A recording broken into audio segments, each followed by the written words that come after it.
Hello everyone and welcome to another History and Myths video. Been a while, but we're here again.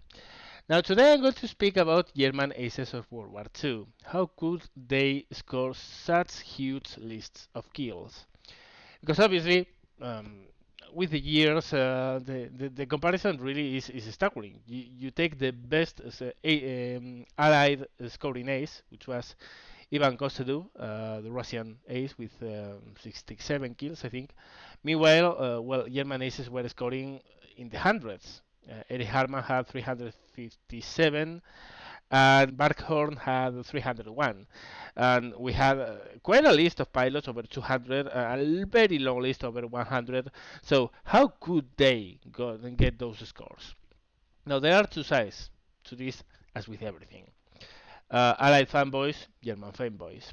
The German fanboys will start speaking about incredible machines, excellent pilots, amazing German technology.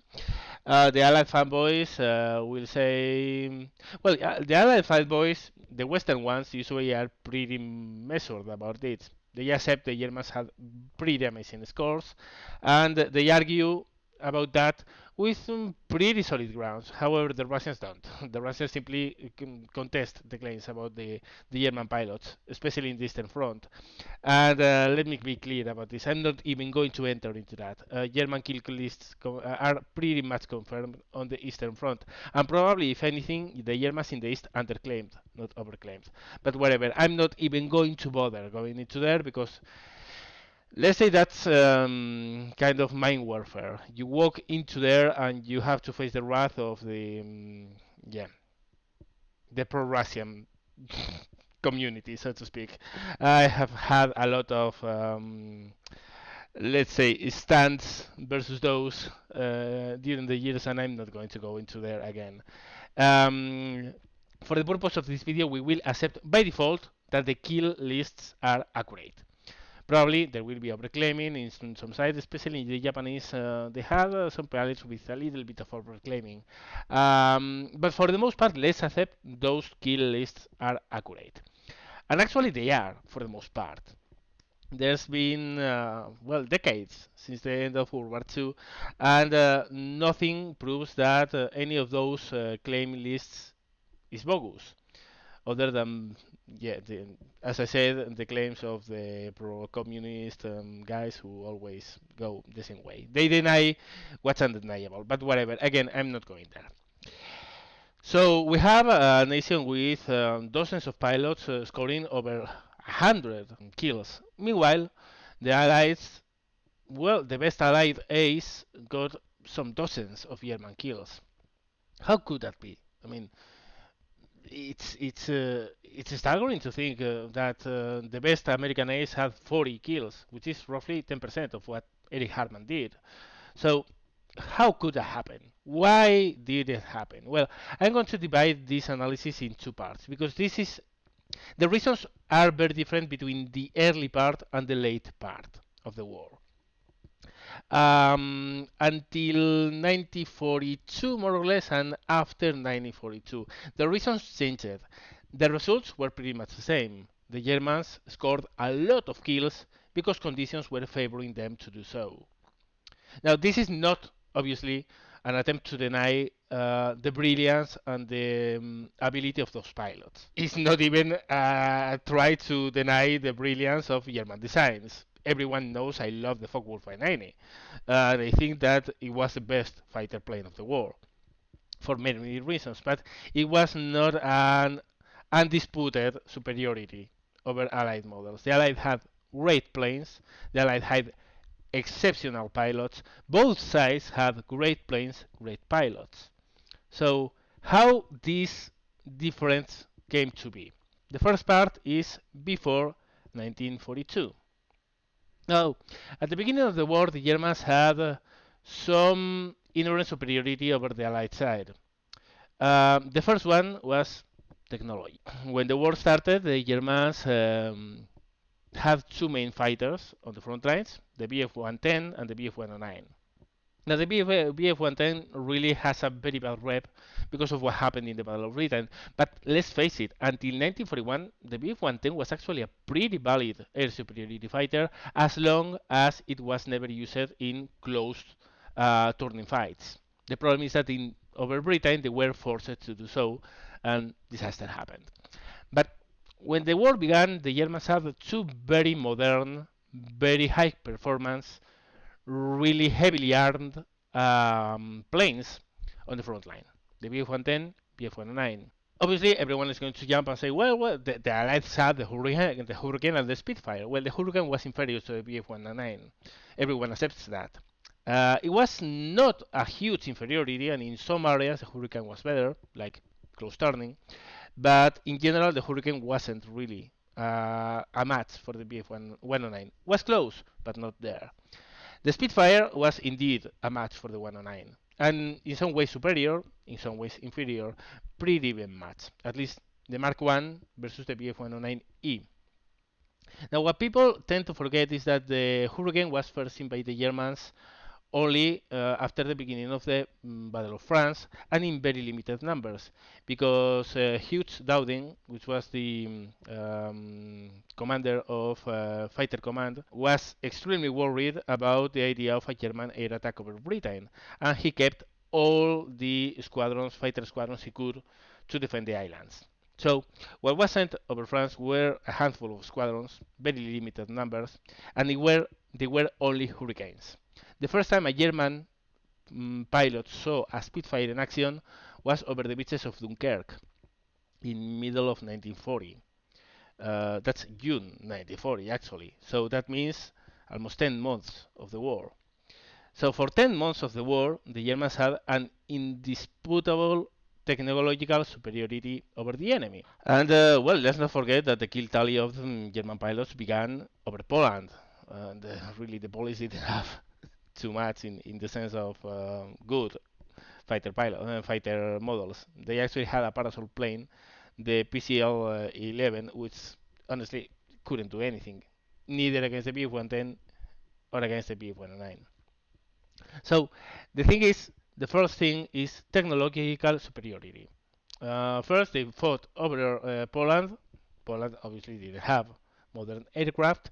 Then they went on to fight over France. The French machines weren't exactly bad. You had models like the Morale Saulnier 406 or the Block fighters. Block was the guy that later became Dassault and began designing very good jets. The 150 was also a fighter during the Battle of France. But they all had the same problem. The problem was that they were decent fighters, but they weren't a match for the BF-109. In the same case as the Hurricane, for instance, the Hurricane again was a very good fighter, but wasn't on par of the BF-109. These planes were exactly the same league. The only one that was close to the BF-109 was I'm going to butcher this pronunciation, the WWII, the D-520, which was by many considered to be the equal of the BF-109. Well, looking at the performance of the plane, I wouldn't say it was an equal. It was a close, very close match, but I wouldn't say it was its equal. Still was a very good plane. The problem is it was very modern, had been very recently introduced, and it was just a handful of them, and some of them didn't even have gun sights on them, so they were not battle worthy, and they did almost nothing over France. So again, technological superiority. Now, of course, then we move on to the Battle of Britain, and then things change because on the Battle of Britain, the Germans had to fight lots of Hurricanes and lots less, but still lots of Spitfires, and the Spitfire was every single bit as good as a BF-109 could be. So the technological superiority ended there. From then on, it began to be a tie. But the thing remains: for the first maybe 9, 10 months of the war, the Germans were facing enemies with much worse planes. So obviously, scoring was much easier. And actually, over Poland and over France is where the big race began to reach the mythical 80 kills of the Red Baron and the also very famous race between Mulders and Gallant to be the highest scoring ace and the first one to get the nice cross and the nice cross with oak leaves, etc. So for that era, really the Germans had a very easy time, but it was not the only reason. The Germans had better tactics. Doctrinally speaking, the Germans were much more prepared for an air war than the Allies ever were until roughly mid-war in every single way. I mean, you think about it, close air support, the Germans had splendid close air support with the Stukas, the army support the Luftwaffe was giving to the advancing armies. The Allies didn't even have anything close to that until 1943. Think about that. They had a very thought out doctrine about bomb using, at least in the tactical and operational sense. And they did have very developed and very well thought out tactics for fighters and air superiority planes. There are a lot of things here. I mean, from air maneuvers, air combat maneuvers, fighting principles, because the Germans actually were the first ones who focused on the use of energy fighting and boom and zoom during their fights. So it was the first boom and zooming nation, let's call it that way. At least in what regards to World War II. I mean, the British still had some gladiators going on, and the Russians were focusing on biplanes still, with the Polikarpov I-15. So most of and the Japanese were going nuts with the Zero. They were all thinking of air combat as a turning contest. Meanwhile, the Germans arrived with high speed / hit and run tactics, boom and zoom, use of energy tactics, diving, zooming, coming back, or diving and moving away, slashing attacks and dive away, etc. All about the idea of come in, hit hard, move away. So that was the first thing that gave them an instant superiority, because boom and zoom is better than turn fighting every day, at least in real life. But the most important part, and probably the thing that gave them a very big upper hand, again for the first year of the war, more or less, was the swarm, or as the English or Anglophones call it, the finger four formation. Now, in the interwar period, most air forces were flying in what was called the big formation, a V or wedge formation of three planes, one lead, two wingmen. The idea was the lead would concentrate on navigation, tactical situation, etc. Meanwhile, the two guys in his back would stay on his wing, remain in formation, and check for the six of the leader. The Germans moved away from that already in the mid-30s, and they implemented a totally new system based in an element of two: the wingman and the leader, or the leader and the wingman. I mean, the order doesn't change it. And then they set the usual minimal flight, so to speak, in an unit of four composed of two elements of two. Now, I really don't intend to do a lecture on aircraft formations here. I mean, that will make the video unbearable. But just let's say that the big formation was much less flexible than the swarm. Having the basic flight being of four, gave one more, had advantages at the order at the time of flexibility during combat. The formations in general were more spread out, so a finger four formation was able to look for threats coming from behind in a much better way than the big formation. At any rate, by 1942, everyone had a knowledge that the finger four formation was superior, much superior, at least for fighters. So by then, the Allies, all of them, were flying with swarm formations or finger four formations. But for the first year and a half, 2 years of the war, that wasn't the case. So the Germans had an obvious doctrinal advantage right there. The third reason is experience. Now, obviously, the Germans were very good at thinking, but they were very good at fighting as well. And they had the chance to test those doctrines in an actual ongoing war. The Condor Legion, the Luftwaffe detachment, which fought over Spain in the Civil War. Now, it's not only a case of, well, gaining experience through testing your planes, because that indeed did happen. It was also a case of looking at what worked and what didn't work from a doctrinal standpoint. I mean, close air support wasn't really a big thing over Spain, but the rules of close air support that later on were turned into the absolute terror the Stukas were founded on Civil War experience. The same goes with fighter doctrines. There were a lot of air-to-air fighting going on during the Civil War. Actually, the highest scoring ace of the Civil War was Garcia Morato with 40 kills, which actually is the same as Richard Bong during World War II. So there's that. There were a lot of things going on, and the Germans were not only learning from the practical sense of, well, we have our fighters there, we are seeing how they work. They also were looking at the doctrines and at the tactics used. And the Finger Four actually came from that experience, because before that, the Germans were also using big formations. But even more than that, obviously, doctrinally speaking, that was a huge thing, but we have already covered tactics, right? The problem is that over Spain, there were German pilots, and there were German fighter pilots, and those German fighter pilots got a lot of combat experience on an ongoing war. So when World War II happened and began, the Germans had a fighter corps of pilots who had war experience. And any veteran will tell you that nothing substitutes for combat experience, actually having been there.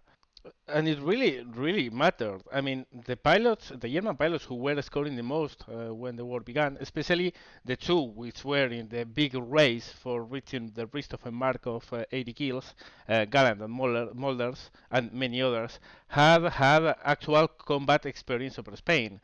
And again, there's nothing that substitutes for that. If you have a war-hardened pilot in one side and an untested one on the other side, the untested one is going to suffer, and the combat-hardened one is going to have a lot more resources on his favor. So the Germans had wartime combat experience where the Allies still didn't at the beginning of the war. The next point would be tactical and strategical picture. We have already covered the initial stages of the war with the technology advantage the German had, but obviously they also had another thing going for them: strategic surprise, strategic initiative. The Germans were the ones attacking. The Germans were the ones choosing the battles they fought, and they were the ones that were doing surprise attacks on the enemy. I mean, they won of the war. The Polish Air Force got mostly wrecked on the ground by air attacks, and anything that was able to fly was killed by the German fighters.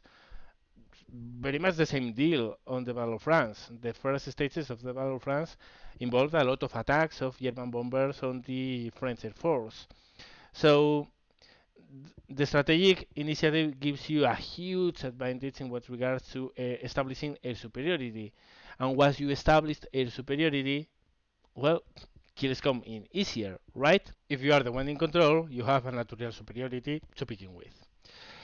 Not only that, we have already covered that the Germans were very brilliant, doctrinally speaking. They had a hardened and very tough air force with combat experience. They have superior doctrines. They have superior tactics.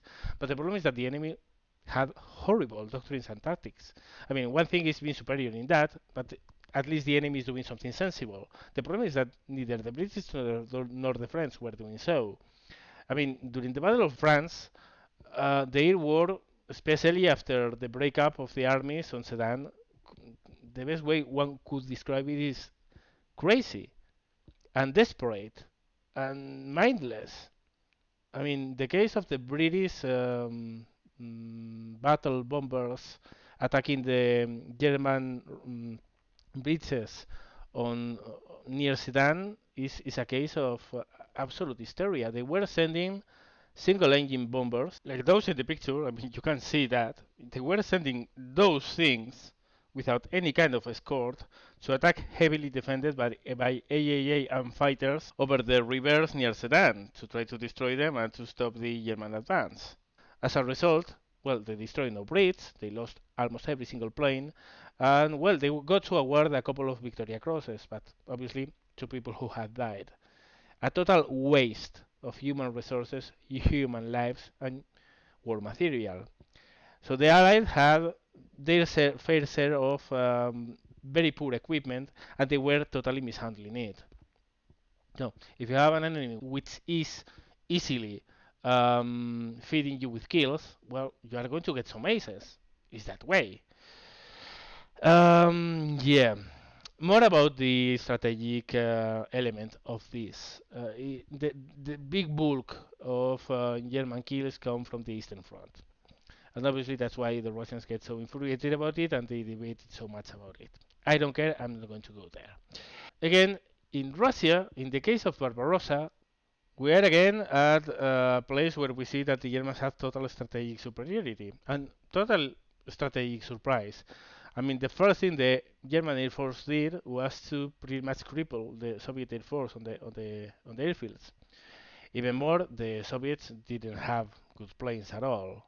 At that stage, the best thing they could field were I-16s and Light 3s, which were all of them very poor.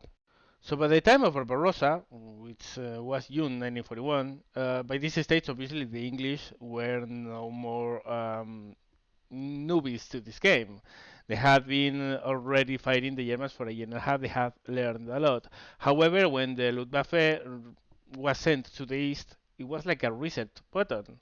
I mean, all the factors that had been a very big part of the success of the Luftwaffe over Poland, France, and sometimes over England, and which the English had already learned, so they were no longer factors in the West. Well, now in the East, they were exactly the same. It was a field day. I mean, you, the fighter pilots were all battle hardened. They had much better planes than the Soviets because the Soviets were flying around with I-16s and Light-3s, which were horrible to say the least. Um, they had the tactical advantage, they had the strategic superiority, they had the strategic surprise, they had the tactical surprise. There were huge attacks over the Soviet airfields which killed thousands of Soviet planes, and then on the air, all the factors we had already touched, well, they were exactly the same. It was like a reset button for the Germans. In the West, they were having already a much harder time, but in the East was easy mode all over again, which explains the huge losses of the Soviet forces in the beginning stages of their intervention in World War II. So they have technological advantage again. They had doctrinal advantage again because I mean most Russian planes didn't even have a radio. So tactically speaking, they were sold. So the kill list increased like mad, and actually the own Germans thought something was going on, something very fishy was going on there. Even Goering was discussing and denying the pilots their kills. He was actually reluctant to admit that the pilots were getting that many kills. He couldn't believe it. But the thing is that the Germans were advancing, and as the Germans were advancing, they could witness the places where planes had been shot down. So those kills were confirmed. Those pilots were getting really they were getting those kills. But of course, again, it's a case of the German planes being better than Soviets, obviously. But it's also a case of many other things. Again, tactics, doctrine, the planes themselves, yes. The pilots being all, I mean, they were veterans of the Battle of Britain, they were veterans of the Battle of France, they were survivors of what had gone over the skies of England during the summer of 1940. That fighter force was pure elite, and they were going against pilots who had almost no combat experience at all, flying very poor planes. Obviously, it was a massacre. It was a total massacre. And that went on for almost a full year. I mean, the Soviets didn't really feel that proper fighter plane. I don't care what War Thunder lets you believe. They didn't feel the proper fighter combat plane until December 1942 with the introduction of the Lavochkin 5. I mean, the previous planes had been decent, from absolutely awful to decent, but nothing that was really the quality of a BF-109. So they were in the technological losing side. There's that. And again, I mean, the Germans had the experience, they had the doctrine, they had the tactics. The Soviets had to learn it. They were fast learners, however. They weren't slow in taking up the good lesson and the good tips that the Germans were giving them all the time as they were massacring them. So, in due time, the Soviet system and the Soviet tactics improved, the Soviet doctrine improved, the Soviet planes improved, and finally it was reached at a point where, well, the Germans were still scoring a lot, but it wasn't by far the total onslaught that had been in 1941. And thus we reached to the end of 1942. And thus we reach to the end of the first part of why the German aces had so many kills. The second part, the late war years, and the reasons why the Germans were scoring like mad there, while the Allies were not, I'm going to discuss in part 2 of this video. In the meantime, well, I hope you learned something and I hope you had a new insight on why the Germans were able to score so many kills in such a short time. Meanwhile, on the other side, the Allies didn't have such a perfect storm by far. They have very good planes, like the Spitfire, for instance, but it was much harder for them to get kills because, well, the Germans had superior doctrine, superior tactics. The British had to catch up with the Germans in order to become competitive. So, in that scenario, obviously, you are not going to score as many kills as a similar skilled pilot on the other side. I mean, it is not as if they were lacking very skilled pilots. You have the likes of Tack, Douglas Bader, so a very big list of very, very amazing pilots, but they couldn't score as many kills as Galland. Were they worse than Galland? No, or not necessarily, but Galland might have been better or not. The thing is, Galland was fighting for an air force that had everything on their favor, so obviously he was going to score 80 kills, while maybe Vader was killing 20. And yeah, that says a lot about the merit of the Allied pilots, by the way. This doesn't mean that the German pilots weren't good. They were very good. I mean, you only get that many kills if you are really good. The thing is that, as I'm going to comment on the second video, if you put Eric Harman on the US Air Force, I strongly doubt he would have gotten even 8 kills or 5. Hell, he might even have never been an ace at all. That's how it was. And we will enter that in the second part of this video. In the meantime, I hope you enjoyed. Thank you very much for watching and see you later.